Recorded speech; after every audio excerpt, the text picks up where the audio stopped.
വാണിക്കറിയുന്ന പോലെ ഈ ഈ ഒരു കേസാണ് നമ്മളിങ്ങനെ ഒരു ചർച്ച നടത്താൻ തന്നെ കാരണമായത്. അമ്മമാർക്കൊക്കെ വലിയ കണ്ണീരാണ് ഇന്നത്തെ ക്യാമ്പസുകൾ പല കോളേജുകളിലും നടക്കുന്നതൊക്കെ. ചിലത് പുറത്തറിയുന്നു, ഇങ്ങനെയുള്ള അത്യാഹിതങ്ങൾ വരുമ്പോഴാണ് പുറത്തറിയുന്നത് തന്നെ. തീർച്ചയായിട്ടും നമ്മൾ ഇങ്ങനെ ഒരു ചർച്ച കൊണ്ടുവരുന്നതിന് എപ്പോഴും എല്ലാ ചർച്ചകളും നമ്മൾ നോക്കിയാൽ അതിനൊരു എവിടെയെങ്കിലും ഒരു വളരെയധികം നമ്മളെ വേദനിപ്പിക്കുന്ന ഒരു ഇൻസിഡൻ്റ് ഉണ്ടാവും. നമ്മൾ ശരിക്കും ലേറ്റായിട്ട് റിയാക്ട് ചെയ്യുവാണ്, ഒരു ഏർലി ആക്ഷൻ ഇല്ല. ഈ ഇതിൻ്റെ കാര്യത്തിലാണെങ്കിലും കഴിഞ്ഞ 2 വർഷം മുമ്പ് സിദ്ധാർത്ഥൻ്റെ കാര്യത്തിലാണെങ്കിലും സാറിന് ഓർമ്മയുണ്ടോയെന്നറിയില്ല, പത്തനംതിട്ടയിൽ ഒരു അമ്മു എന്ന് പറയുന്ന ഒരു കുട്ടി ഹോസ്റ്റലിൽ നിന്ന് ചാടി ആത്മഹത്യ ചെയ്ത ഒരു വിഷയമുണ്ടായിരുന്നു.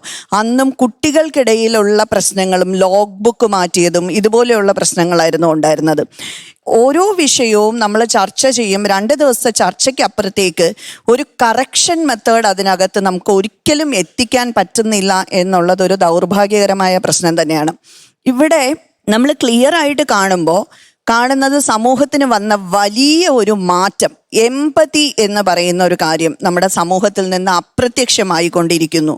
കുട്ടികളുടെ ഇടയിലാണെങ്കിലും അധ്യാപകരും കുട്ടികളും തമ്മിലുള്ള ബോണ്ടിങ്ങിലാണെങ്കിലും അധ്യാപകർ വരുന്നു, ജോലി ചെയ്യുന്നു, ശമ്പളം വാങ്ങിക്കുന്നു, UGC വലിയ ശമ്പളം കൊടുക്കുന്നുണ്ട്, അത് മേടിക്കുന്നു, പോകുന്നു.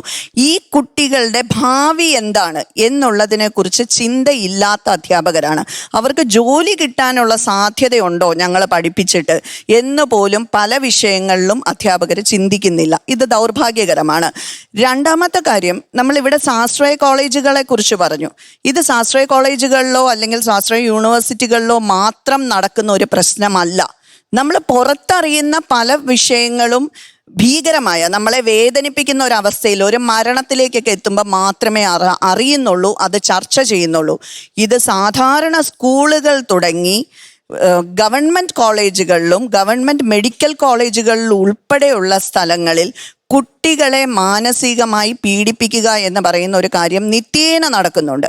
പലപ്പോഴും കുട്ടികളുടെ മെൻ്റൽ ഹെൽത്ത് എന്താണ് എന്ന് ചിന്തിക്കാതെ പ്രവർത്തിക്കുന്ന അധ്യാപകരുണ്ട്. ഒരു പരിധിവരെ ഞാൻ രക്ഷകർത്താക്കളെയും അവിടെ കുറ്റപ്പെടുത്തുന്ന ഒരവസ്ഥയിലേക്ക് കൊണ്ടെത്തിക്കുന്ന ഒരവസ്ഥയുണ്ട്. കാര്യം കുട്ടികളുടെ മെൻ്റൽ ഹെൽത്തിന് തീരെ ഒരു പ്രാധാന്യം കൊടുക്കുന്നില്ല. ഒരു മെൻ്റൽ ഹെൽത്ത് സപ്പോർട്ട് വേണ്ടുന്ന സ്ഥലത്ത് പലപ്പോഴും ആത്മഹത്യ എന്ന് പറയുമ്പോൾ ആത്മഹത്യയിലേക്ക് ഒരു വ്യക്തിയെ നയിക്കുന്നതിൻ്റെ പുറകിൽ ഒരു മെൻ്റൽ ഹെൽത്ത് ഇഷ്യൂ ഉണ്ട്. ഒരു ഡിപ്രസീവ് സിറ്റുവേഷനിൽ നിൽക്കുമ്പോൾ അല്ലെങ്കിൽ മറ്റ് മാനസികമായ പ്രശ്നങ്ങളിൽ നിൽക്കുമ്പോഴാണ് ഒരാൾ ആത്മഹത്യ ചെയ്യാനുള്ള തീരുമാനമെടുക്കുന്നത്. വളരെ ഇമ്പൾസീവായിട്ടൊക്കെ എടുക്കുന്നവരുണ്ട്. പക്ഷേ അവിടെ ഒരു ട്രീറ്റ്മെൻറ്റ് അല്ലെങ്കിൽ ഒരു മെൻ്റൽ ഹെൽത്ത് സപ്പോർട്ട് കോളേജ് ക്യാമ്പസുകളിൽ അല്ലെങ്കിൽ സ്കൂൾ ക്യാമ്പസുകളിൽ പലപ്പോഴും ഒരു കൗൺസിലറെയോ ഒരു സൈക്കോളജിസ്റ്റിനെയോ കാണുക എന്ന് പറയുന്നത് നിന്നെ ശിക്ഷിക്കുന്നു എന്ന് പറയുന്നതിന് തുല്യമാണ്. നിങ്ങൾക്ക് തലവേദന വന്നാൽ ഒരു ഡോക്ടറെ കാണാൻ പോകൂ എന്ന് പറയുന്നത് അനുതാപത്തോടു കൂടിയാണ്.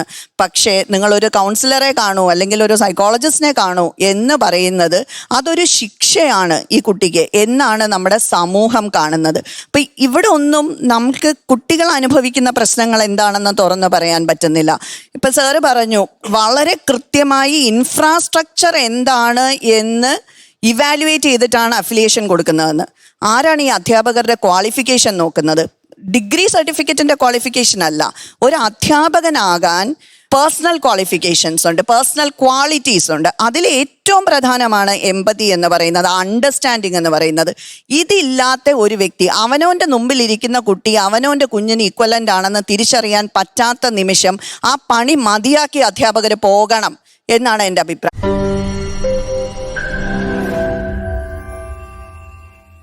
ലോകത്തെവിടെയായാലും ഏത് സമയത്തും 24 വാർത്തകളും ഓഗ്മെന്റഡ് റിയാലിറ്റി പാക്കേജുകളും എക്സ്പ്ലെയിനറുകളും വിശദമായി കാണാൻ ഞങ്ങളുടെ യൂട്യൂബ് ചാനൽ നിങ്ങൾക്ക് സബ്സ്ക്രൈബ് ചെയ്യാം.